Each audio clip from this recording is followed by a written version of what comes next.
Hey there! Welcome to the Flute 360 podcast. I'm Dr. Heidi K. Begay, and I'm a flutist, educator, coach, and podcaster. My God-given mission is to serve you. I am passionate about guiding you, the modern-day flutist, to discover your unique voice on and off the stage. The goal of this podcast is to help you thrive, both as an artist and as a musicpreneur. Go ahead and grab some espresso, your favorite notepad, and let's get to it.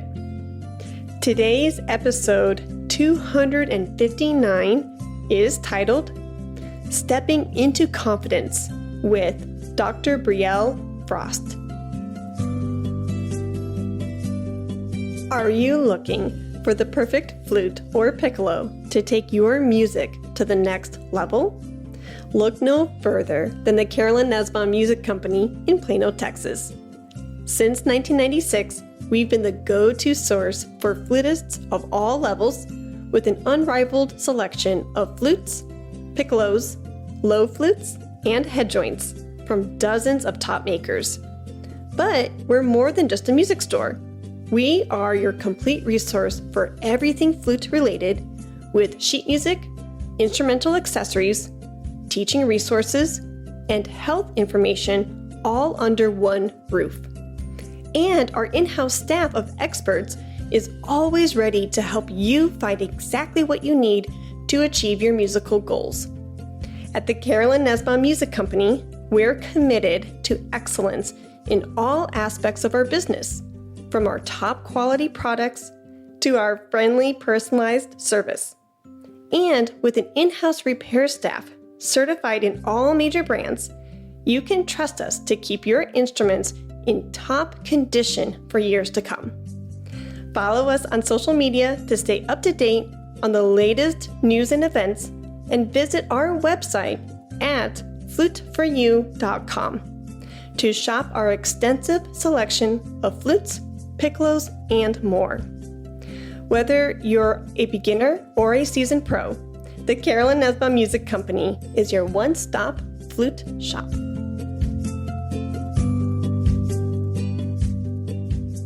Hey! Hey, Heidi, how are you? Good. How are you? I'm great. It's so good to see you. Yeah. Sorry for the hot mess. Today is cleaning the house day, laundry, and I'm like, all right, well, we're going in like this.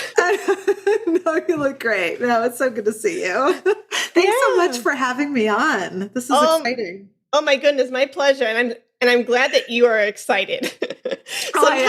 Sometimes I see like deer in headlights, like, oh my gosh, what are you going to do to me within the next 45 minutes? I'm like, no.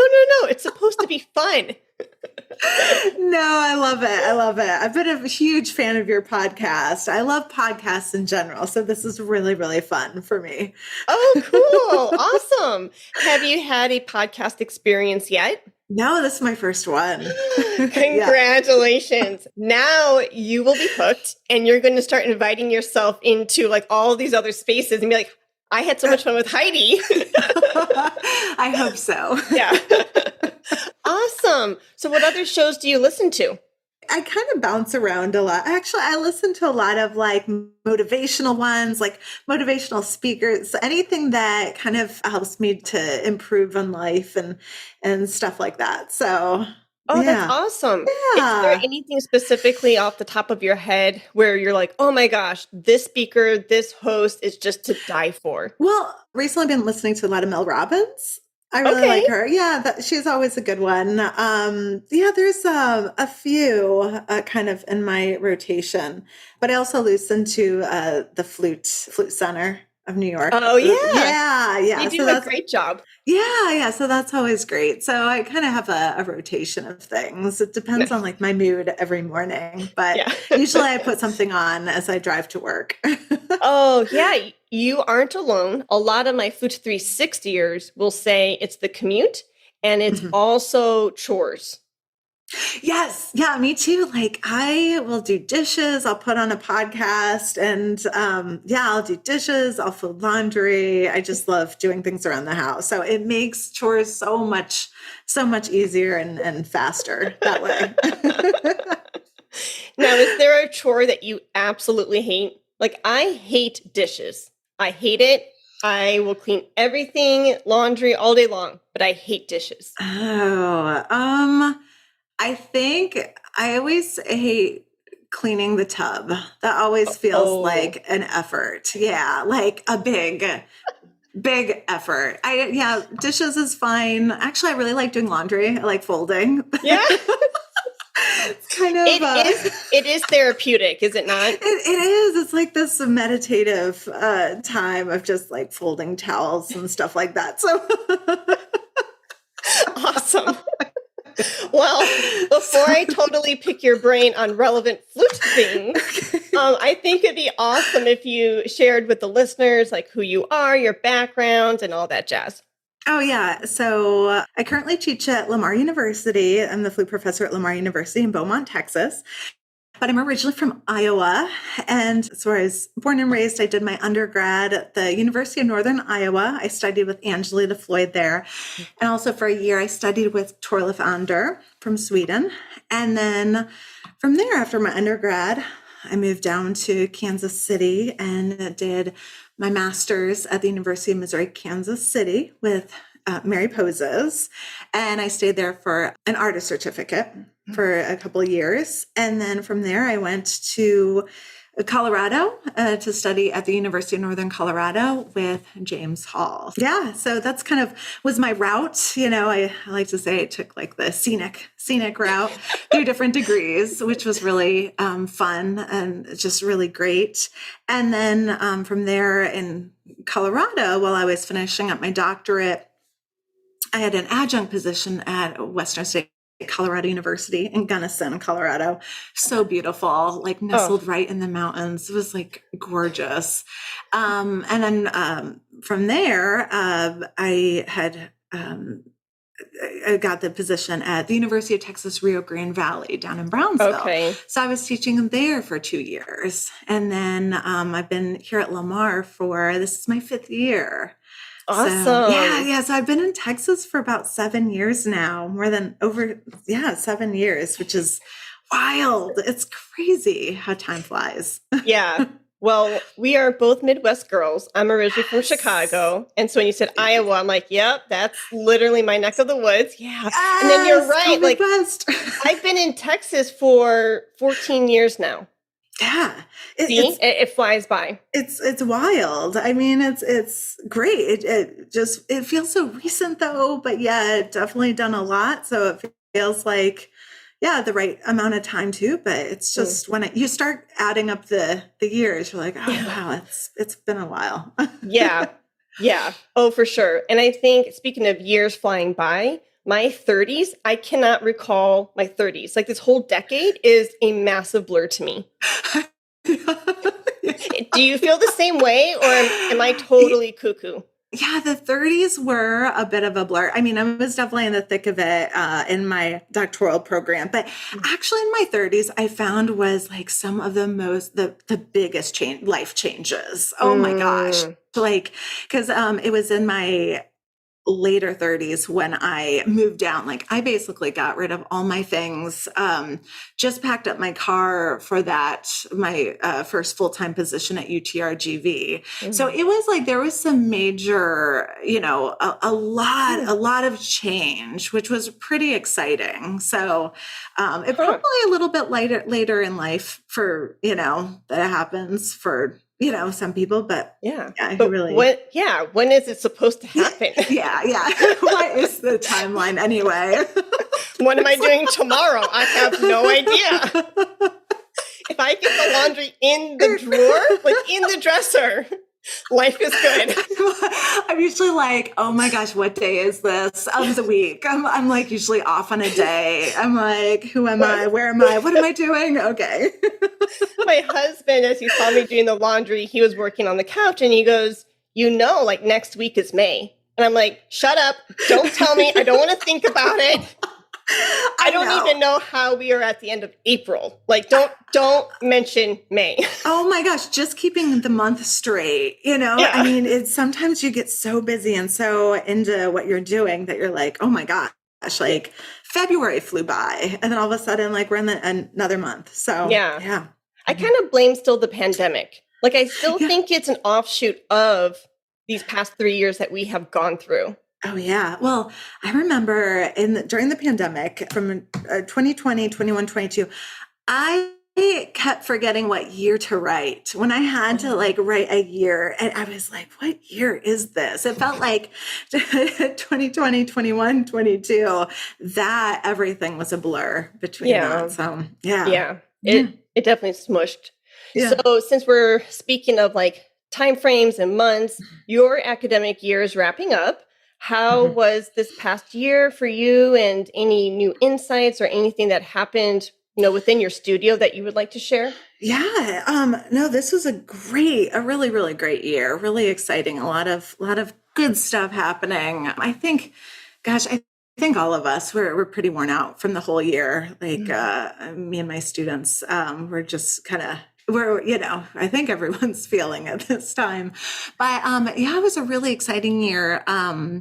Well, with the semester, I think coming off let me kind of go back a bit, but like beginning of the year I saw like a lot of growth in this studio. And I think, this being in my 5th year, I actually was able to, start actually seeing like not only growth, but like a wonderful culture set in for my studio, like, and seeing that kind of the support with all the students.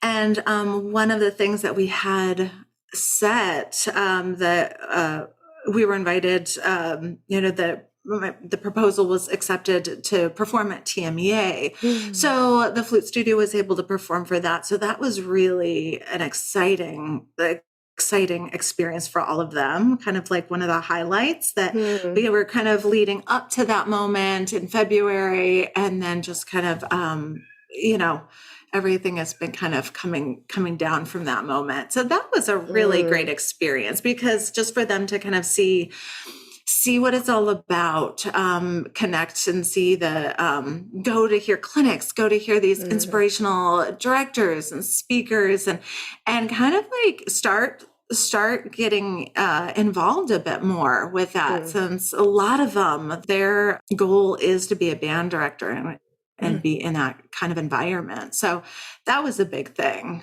that we had a good time doing. Oh, awesome. Yeah. So speaking of Lamar and your students' success stories, how are you a different teacher when you started teaching at Lamar compared to now? Oh my gosh. Oh, that is such a good question. There's definitely been an evolution. It's definitely a process. Like, you're just never, when you first begin teaching your first teaching job, it's kind of like you're kind of just getting your bearings, just trying to figuring out your flow, who you are as a teacher. But also, it's not even figuring out you as a teacher, but understanding your students, and really, really connecting like with your students and understanding. And over the years, I've really come to understand a few things, that it really is about meeting each student where they're at, really, really seeing where they're at, what their needs are, and like taking it at, like a different pace than maybe another student or so forth, or just understanding what their goals are, and what their motivations are, and what their, where they would like to be, how you can guide them, how you can mentor them to get to the goals that they want to achieve. So I think that was a big one, is just really, really teaching to the student, meeting them where they're at, and then building from there.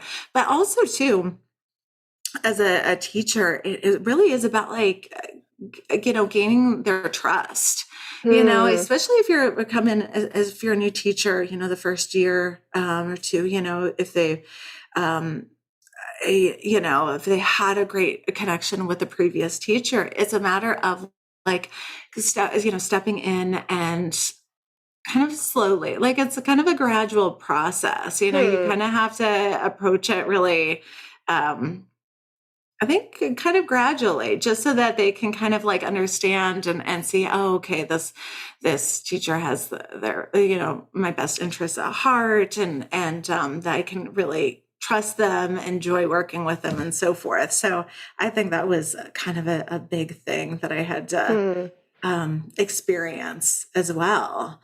Yeah. Yeah, and I think too, you know what, this is really interesting, but I think over the years, through my first teaching job and being here at Lamar, I think I've allowed myself to not only get into my own rhythm as a teacher, like so much I was trying to maybe like be like one of my other teachers and teach, you know, the way they taught, you know, and it didn't work. It didn't work at all. I had some hardcore surprise. I had some really very, you know, hardcore teachers, which were amazing. But also realizing, like, when you're stepping in, you know, knowing the culture, like understanding the culture, you know, at the university, in the studio, the culture of students, and then also feeling like, okay, no, I need to just really be myself. You know, I can't be anyone else but me. And just kind of also allow myself to enjoy it, to really have fun with my students, which sort of, I think you know, my first couple of years, I took extremely seriously. Like everything was very serious. And I was like, oh man, no, this is a great time to explore, experiment, you know, each use different lessons to, you know, try different things and have fun and to laugh and enjoy and just to kind of, you know, have fun with it too. I love all of that. There's so much there where like my mind is going, ooh, follow up on that, follow up on that. So there are probably 10 things that I heard and I could go down 10 different rabbit holes. So let me pick one. The one rabbit hole I want to choose is just your evolution. I think that's really great to kind of, even if it's now in the next, you know, within these past 2 to 5 minutes, you're talking about like, oh, wow, that makes me really think. And you start giggling, thinking about like even earlier teacher Brielle. I think I saw that in your face, like, oh, this kind of, you know, I think it's good for all of us as educators to take those 5 minutes, you know, maybe it's at the beginning or end of every year, every month, and just reflect and say, like, am I going in the direction that I want my students to go into? Me as a teacher, am I evolving? And like what you said, am I trying new things? Am I mixing it up? Because it can be so easy for any of us to kind of get into this rut of like, well, I showed up. They have their tongue, fingers, exercises. I did the thing and then out. And some days are like that. Some days we're so drained or whatever. But to say, hey, I can have fun. I can experiment. It makes it more enjoyable. Oh, yeah, absolutely. And even speaking about the evolution as a teacher, oh my gosh, I feel like I'm always evolving. I mean, I'm always reflecting, even of something if it happened earlier this week or, you know, from like yesterday or, you know, how did I approach that? How did I handle that? Like, was that the best way that I could have, you know, or even like last, you know, month or over the semester of the year. And then also figuring out, okay, well, yeah, let's switch it up a little bit next year. How can we change things, make it a little bit different, and continues figuring out the needs of my students. Like, what is it? Because I'll ask them, I'll pick their brains a bit, you know, in studio class towards the end, like, what would you like to do? You know, what are some things you'd like to talk about or do, or any ideas? And they always have such fantastic ideas. So it's just a matter of like letting them be part of the process too, you know, of with like choosing repertoire or, you know, just different, giving them a little bit more flexibility with repertoire choices. Of course, I still always have my ideas, but I always want to kind of approach it more with an open mind. Be like, okay, let me think about that and let's talk about it. Let's discuss it. So no, and I love students being a part of the process because you're right. Sometimes like when I have these like questions, open-ended questions of like, think about it. What would you like to do? Sometimes, well, most of the times they come back with some answer or some response that I wasn't even expecting. And I'm like, oh my goodness, it is so good for us teachers to really listen to what our kids are saying, because it's like, well, mine are more kids, yours are young adults, but it's really important to hear what the students are saying, because you could be pleasantly surprised. You could be just like, oh my gosh, that is genius. Let's go for it. Yeah. Oh gosh. I was just telling my students the other day, I learn more from them, more than any one of them learns from me, because you take each individual and they bring a whole set of experiences, life experiences, musical experiences. And so of every single one of my students, I'm always, they're, sharing different things that they might have done in their band programs and stuff. And it's really, really exciting. And it just kind of keeps me evolving and trying to discover new things. Yeah, I love that. And the other thing you said too about finding your own voice as a teacher, being an individual and being really comfortable in your teaching style. And you're right, our teachers pop up every now and then through us, and we kind of vessel their voice to some degree. But I think it's good for all of us, listeners, if you're listening to this, and you are a teacher, hone in on who you are and what your style is, because I think you will have more fun, kind of like what you're saying, Brielle. Yeah, absolutely. It's so true. It's, they always say it's, about the imposter syndrome, right? And, when you kind of get into your first teaching job, you're like, you're like, okay, you're just trying to kind of navigate and really get your bearings and stuff. And, sometimes you wonder oh, okay, do I have all the right things to say? And sometimes you're like, oh, sometimes you wish you said have just the perfect thing to say. And then sometimes, a student will, catch you off guard and you're not quite sure what to say. Yeah.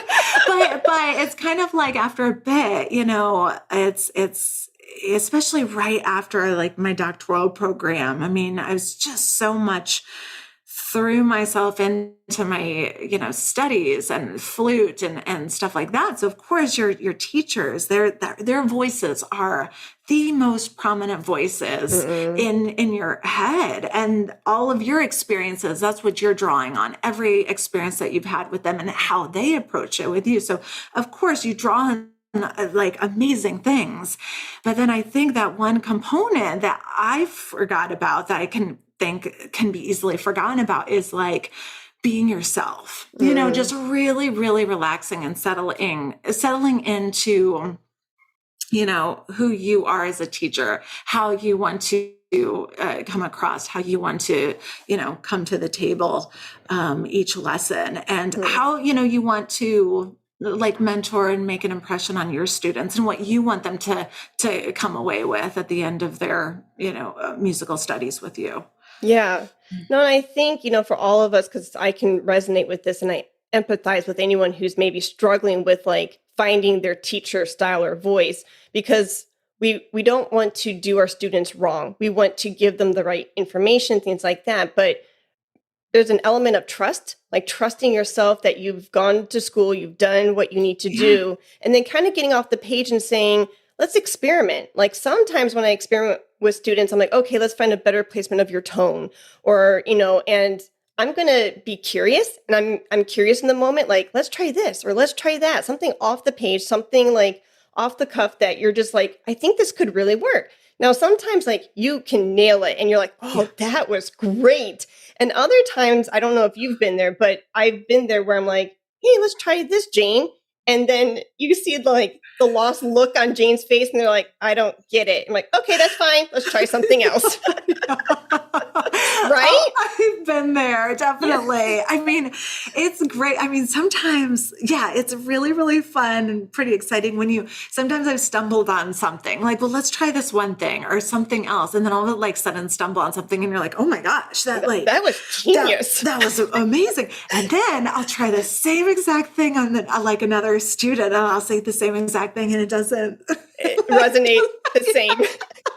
See, You're like, oh, what happened? Yeah. No, but then it's kind of like, yeah, exploring the new things and always kind of keeping keeping yourself on your toes a bit of like, okay, and realizing, yeah, every student is different, that not, just one way of going about something will work for everyone, but really kind of figuring out, okay, all right, what is it they need, and, how to reach them in that way. I love that. So you said earlier that most of your students are wanting to be in music education as band directors. So you being their flute instructor, and you're sending them off into the real world of directing their own group. What's like one of the main concepts or knowledge that you want to pass to them as they are forming, as they're going into the job market and they are working in their own school district? Do you know what I mean? Like, yes, of course, we want to play in tune, the right notes at the right time. And yes, playing well is really good. But outside of that, like, I don't know, something along the lines of you're teaching them to be their own best teacher, or you're really adamant and you're just like, if I can teach them X principle or X nugget and they can grasp that, then I've done my job before they go into their position. Does that make sense? Yeah. Like, and of course, like the evolution of learning, we're never done, right? And you can never, but like, just like benchmarks. Yeah. Well, I want to kind of add to a few things that you were saying, but it's kind of stripping away from like music aside, like the flute, like the flute centric stuff.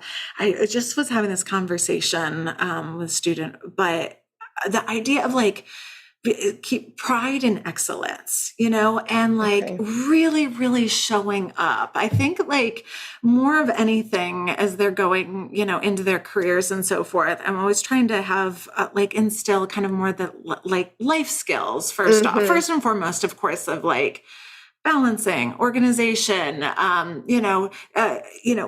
work ethic and so forth. But I think too of like showing up even on the days when you don't want to show up or not feeling it, like really, really, holding yourself, everyone to a high standard of excellence.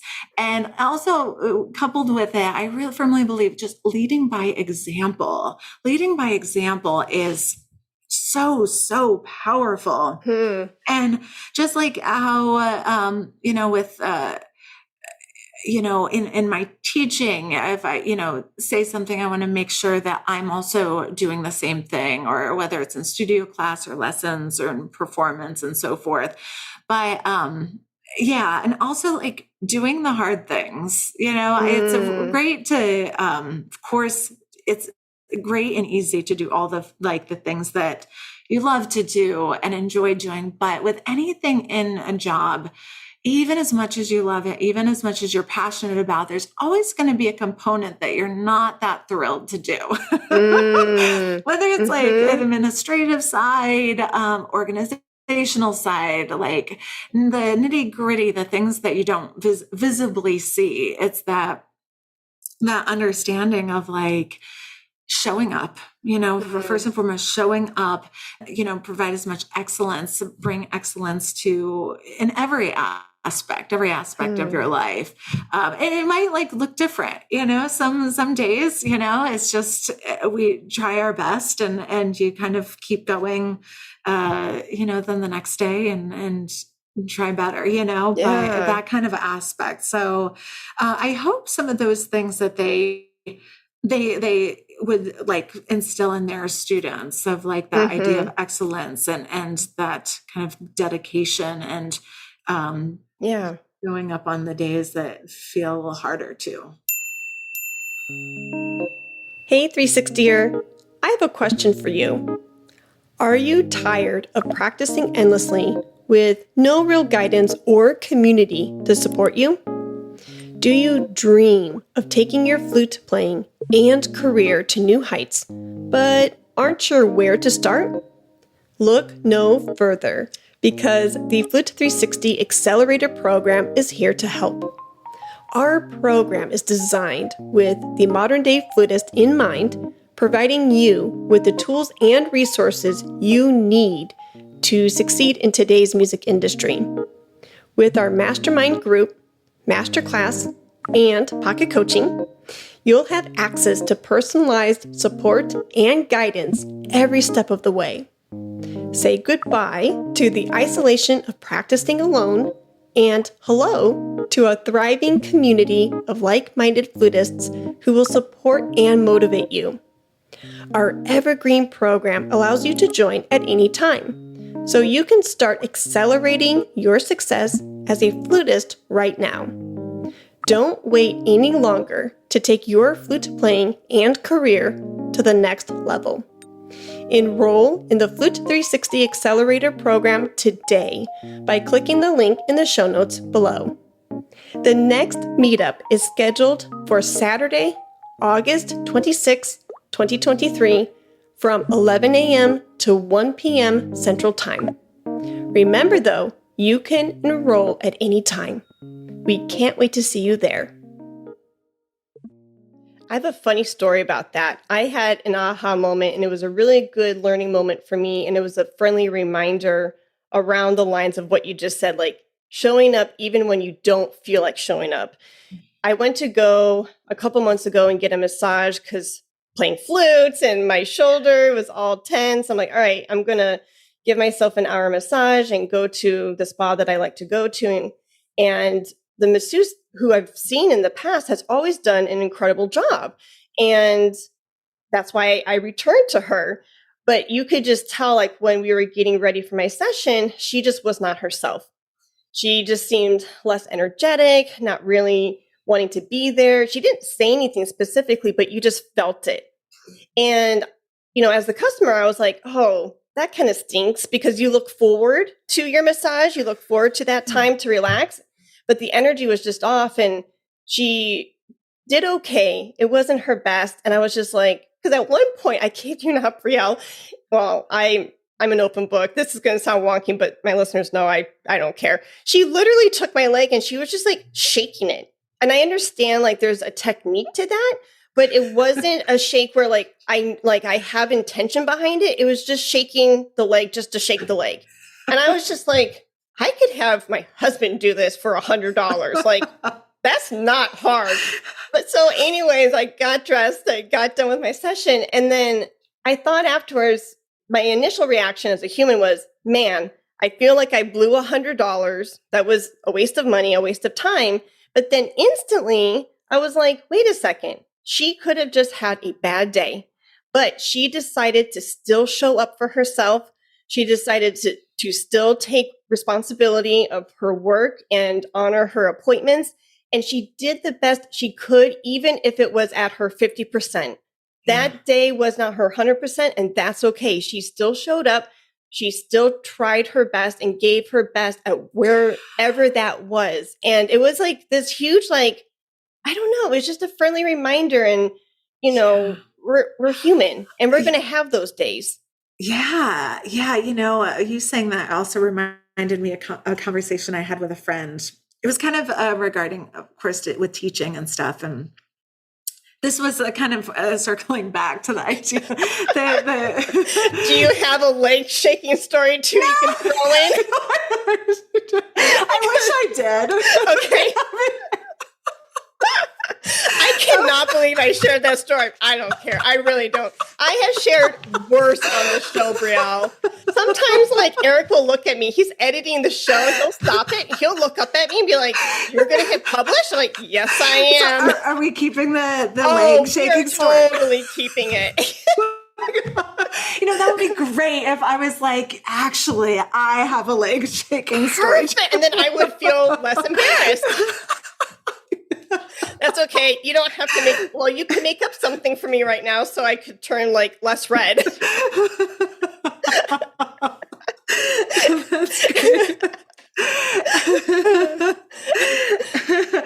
No, I was going to say, I'll bring it back to the teaching lesson, or that I definitely learned the most actually from sharing these like stories with some my musician friends, but kind of that same somewhat similar idea, but she had said once, about to remember that each student, like as a teacher, each student is showing up the best they can of where they're at. And it's kind of true. And that's kind of connecting into the massage therapist.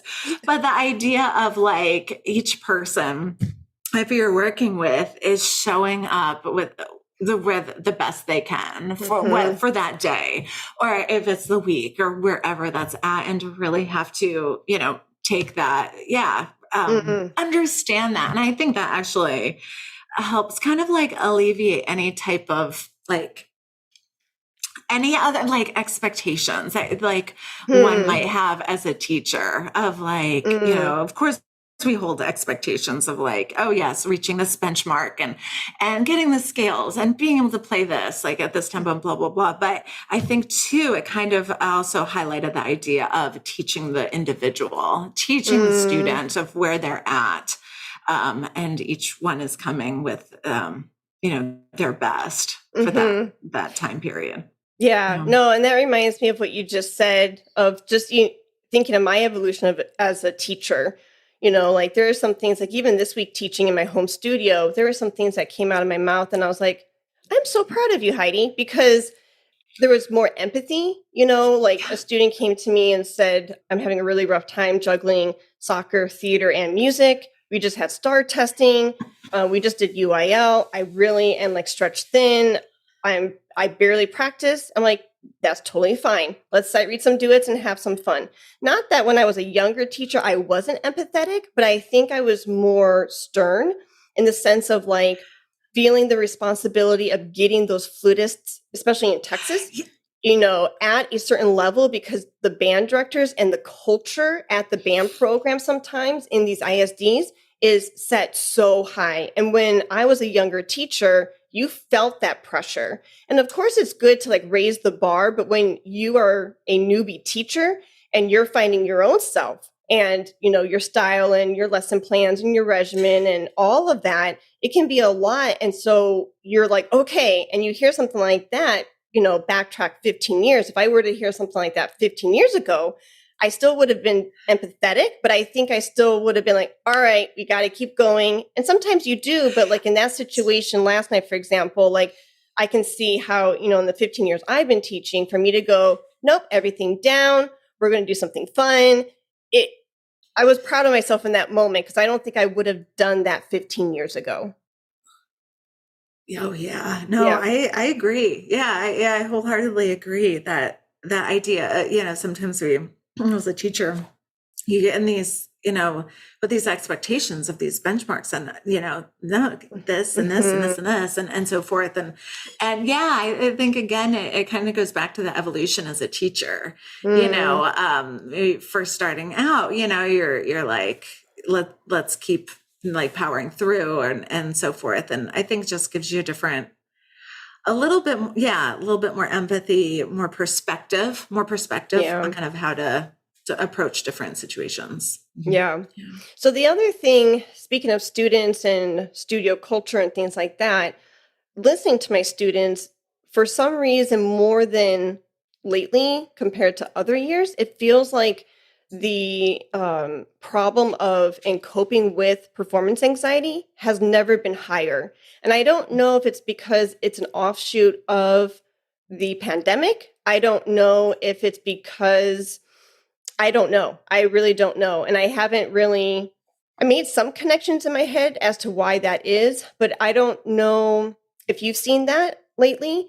And my question is, because my students and my 360ers have been asking me a lot lately, like, I need help with performance anxiety. I thought to maybe have you chime in because you know how you might hear one professor say it a certain way and you're like, oh yeah, that's cool. And then you hear another professor say the same thing under the same umbrella and they're like, and they give their opinion.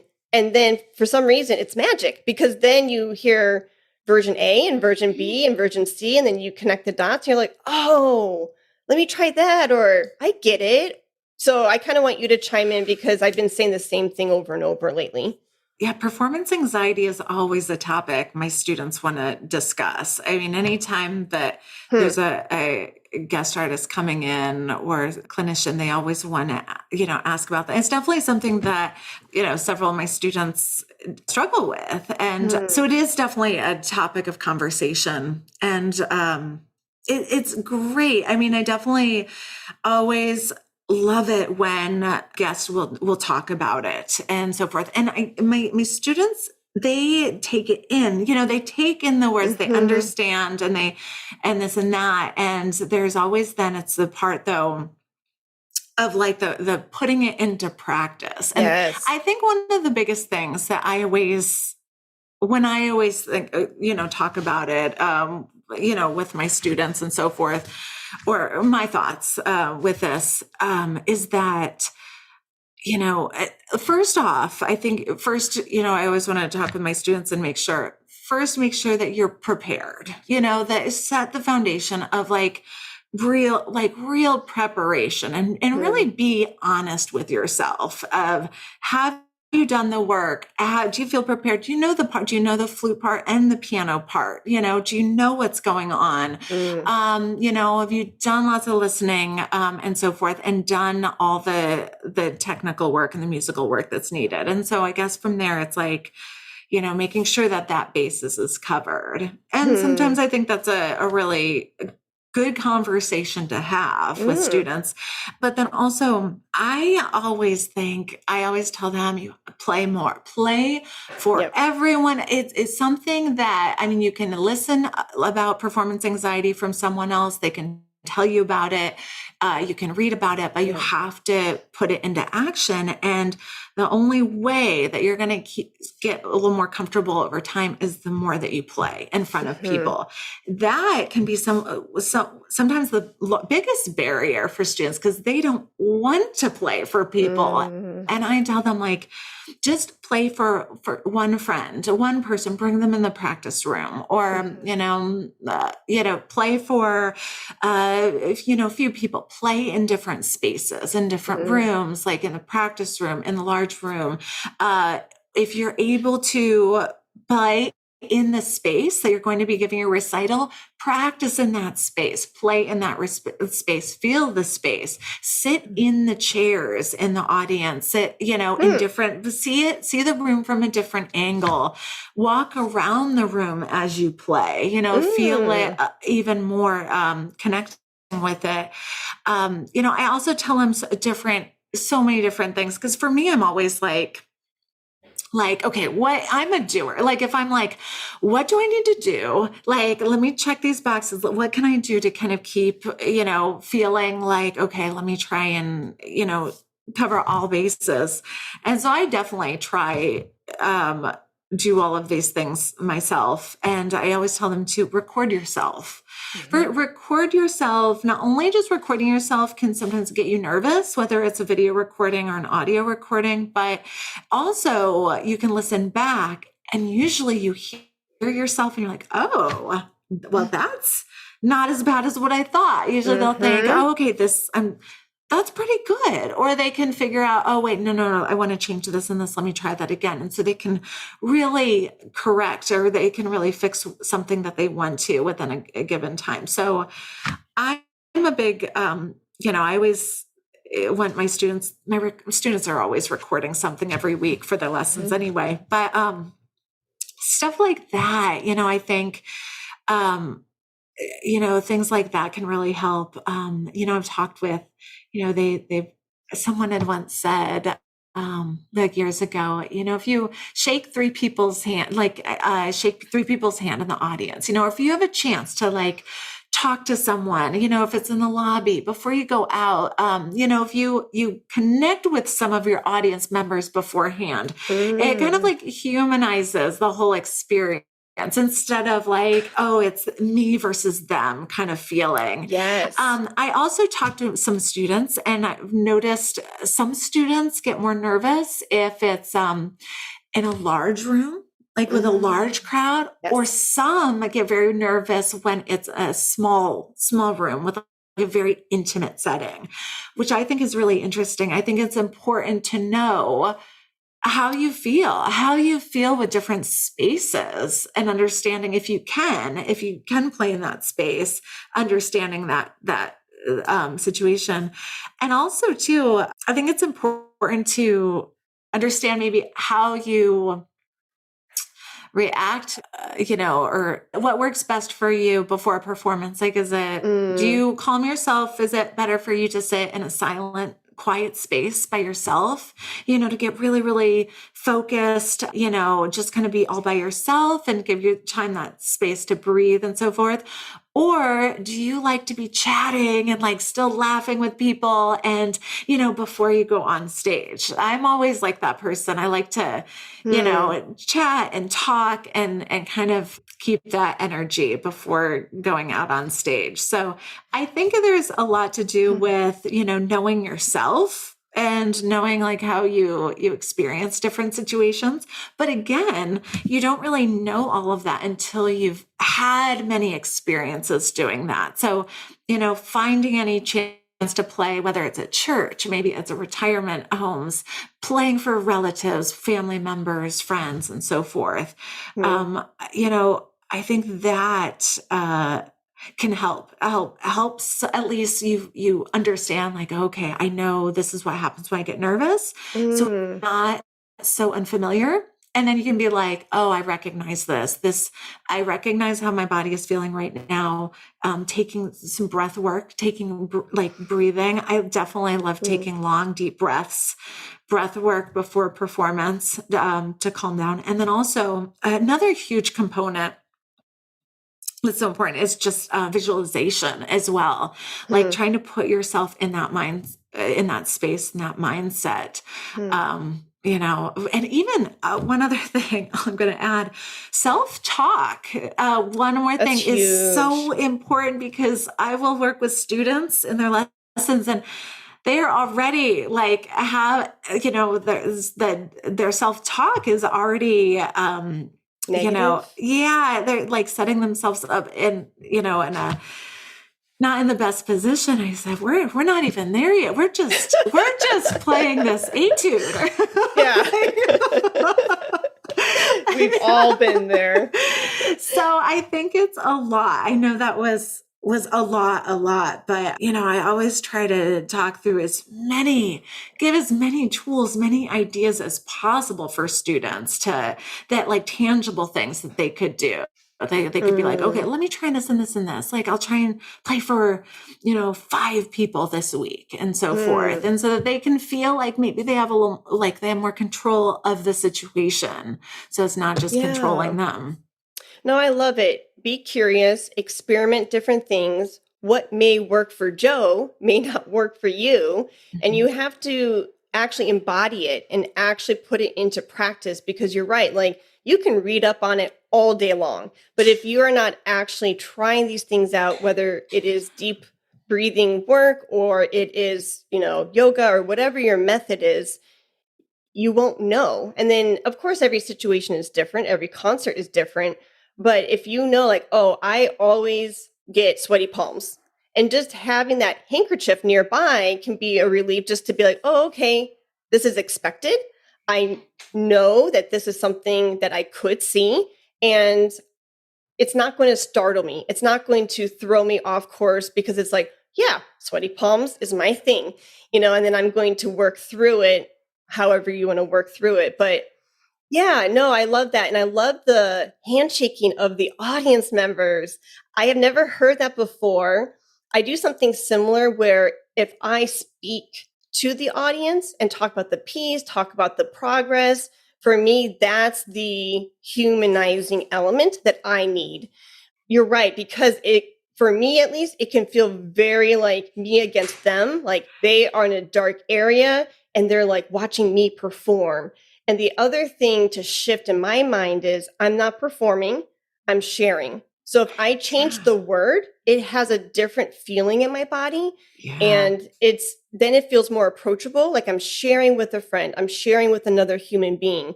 And there's nothing scary about that, because we are storytellers as musicians. We are sharing a story. We are telling a story, instead of like, oh, them in the dark seats, out in the audience, me under this bright light and, oh my gosh, I'm performing for them. That feels very distant and it feels very cold to me at least. But the handshaking, I had never thought of that before. To me, it's the talking element. It's kind of like the handshake. Yeah, no, absolutely. Yeah, someone had mentioned that once. I thought that was such a great idea. And what I do more often is that usually in the lobby, the audience will congregate in the lobby before the performance, right? And, I'll just be walking through the lobby, and that's my time to chat. Like, that's my time to, like, thank you so much for being here, and just kind of, keeping it super, super casual. It's not like, oh, the performer is, in a separate space or whatever. And they go in to sit down, and then I just go backstage, and, so it's just a very, makes it, very humanizing aspect of kind of taking away any kind of, no, I love that. Boundaries. That's amazing. And that's why I love podcasting, to bring this whole conversation full circle and bringing in like the massage story, the kids getting ready for being a band director. I have a point. It's going to connect. We'll try. Speaking of trying things, right? The point of, and the soapbox that I get on all the time is podcast, because you will find your voice. And we were talking about that, really being comfortable in your own skin and realizing I have something to say, will help diminish the performance anxiety actually. But then, like when I was a newbie podcaster and I was interviewing like Carol Winsens and Mark Sparks and these people that we look up to, we put them, not that we mean to, but sometimes we put these legends in our flute community on pedestals because they've accomplished so much. And then I'm thinking, oh my gosh, I'm going into a conversation with Carol. Who am I? And then the imposter syndrome creeps in, right? And so all that's to say is the more I podcast, there's so many connections to the music making world of mine and the teaching world of mine that's why I keep doing it, because I love sharing. I love seeing listeners grow on their path. But then it's also, I get to be selfish and see my own growth. And it helps me with my music world in that if I'm recording all the time, kind of like what you said, the more you perform, the more you do it, you're going to be more comfortable. So the more I get into that space of recording and sitting down with the Brielles and the Dr. Frosts, it's not as scary anymore because I'm doing it on repeat every single day. And it's almost to a point now where I am so open and so comfortable in front of the mic. I have no problem saying the masseuse shook my leg and it was the weirdest technique I've ever seen. Do you see what I'm saying? So then that's the full circle moment. It's like, I'm so comfortable now in my skin that I'm actually too comfortable, but that's okay with me because that's music making. You have to be vulnerable. You have to be exposed. You have to bear it all because that's what the listener wants to hear. They want to be impacted. They want to feel something from your music.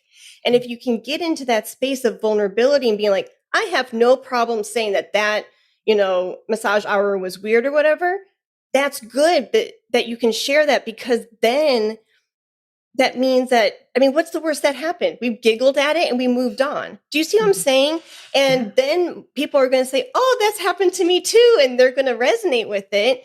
And then when I'm on stage, so the connection to flute making then is if I'm on stage and there's a weird, moment like that I experienced in the session, then I'm okay with that happening on stage. I'm okay with like me, dropping a page or me missing a note or because you move on. And that's part of the humanizing experience. Like it's a live concert. Things are going to happen and you show up and you make the best of it. Right. Absolutely. Yeah.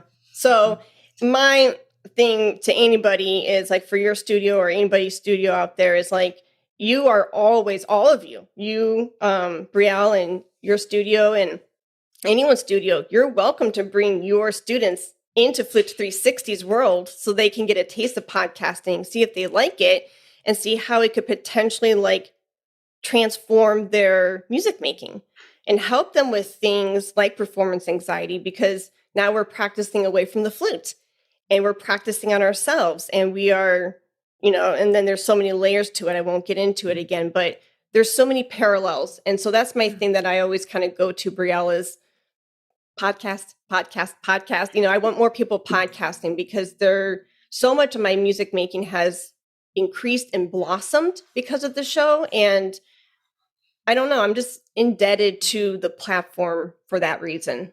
Oh yeah. Well, it's such a great, I mean, what a wonderful opportunity. And I mean, every time, every person that you talk to, it's like a learning experience, like, and it's just very much like teaching, anything that you do, just the more that you're doing it, it's like, oh, wow, it really reveals more about who you are, who you were, who you are now, who you are becoming, just kind of like, just opens up the experience more. So, yeah. So we've talked a lot about different topics today, more than I would like to have, on my end. But so between like music education and performance anxiety and development as a teacher, is there anything else that you want to share with the listeners before we wrap up the conversation? Oh, we did talk about a lot. So if you draw a blank, I'm not going to hold it to you because like we were kind of like amazingly all over the place, but it worked. I love it. And you never know. And that's another thing. Like you never know, like, you texted me yesterday and just said, hey, Heidi, to get in the right headspace, what are you thinking about? And I'm literally looking at our notes and I said, feeling natural on the stage, being comfortable in their own skin, performance anxiety. So we covered these things, but did it unfold the way we perceived in our head? No, like, right? But it was, I think, at least for me, it was more fun this way. Do you know what I mean? Oh, yeah. No, you were also mentioning, you're like, well, wherever it goes, wherever the conversation happens to go. And I'm like, all right, this conversation will go. See? And I wasn't lying. Really, wherever the conversation goes, that's where the magic happens.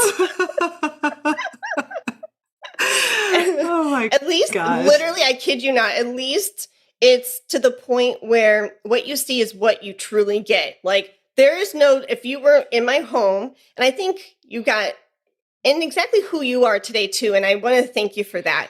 Who you were at Team EA is who you are here in this space with me, and you are a very genuine person who is, what you see is what you get. And I love that because it's comfortable and it's warm and it just feels so natural. So thank you for our new friendship and thank you for being a supporter and just you being you. I learned a lot today. Oh, thank you. Oh my gosh. That's so sweet. Thank you so much. This was so much fun. It's just wonderful talking with you. It's so great. Thank you. Yeah, you're welcome. And you're welcome back on the show anytime. And who knows what I could be sharing. I don't know, some weird like hiking journey story. I don't know. Everyone's going to have to stay tuned because that'll be great. Know. Maybe I'll come with my own massage story. Perfect. Schedule a couple. Let me know, and let's do a part 2. That's great. Oh my gosh. You got it. And I'm going to hold you to it, too. Okay, well, we'll make that happen. Okay. Now you know what to expect in the mail. Tomorrow you're going to get some kind of card and some sort of gift certificate. Brielle. Here's $100 to go and get a massage. Great. For our next story, our next conversation. And the funny thing is some of these part 2s happen like years later. And it's so cool because it's like, wow, a lot has changed in a year or a lot has changed in 2 years. Yeah, I know, right? Oh gosh. Yeah, I've seen you do a lot of the part 2s, the episodes. It's really fun. That's great. Yeah. Oh, thanks. So because I want to respect your time, but do you have a pick for the listener? Like something that's like you're really all about, TV show, book, whatever. Well, okay. So one of my picks is the book Atomic Habits by James Clear. Okay. I love that book. That's one of my picks of a book that I really enjoyed.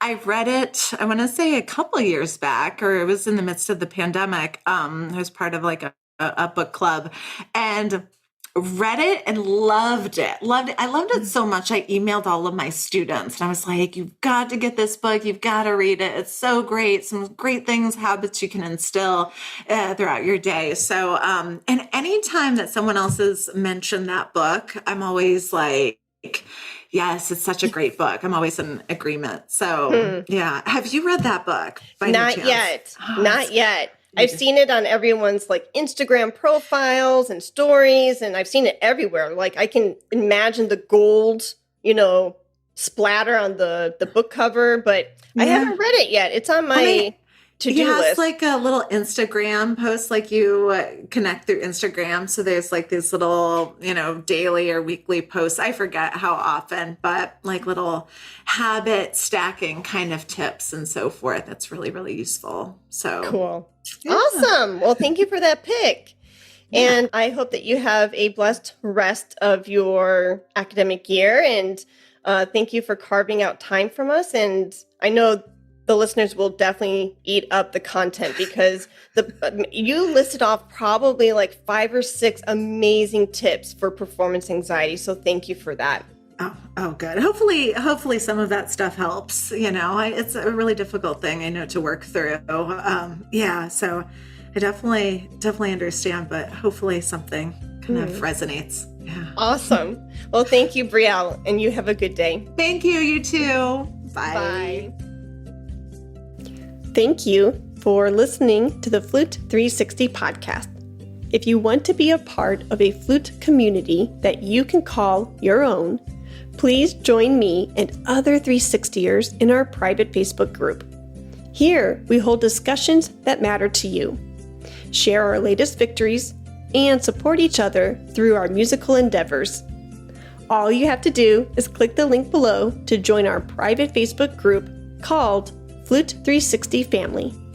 See you there. Let's talk about flute.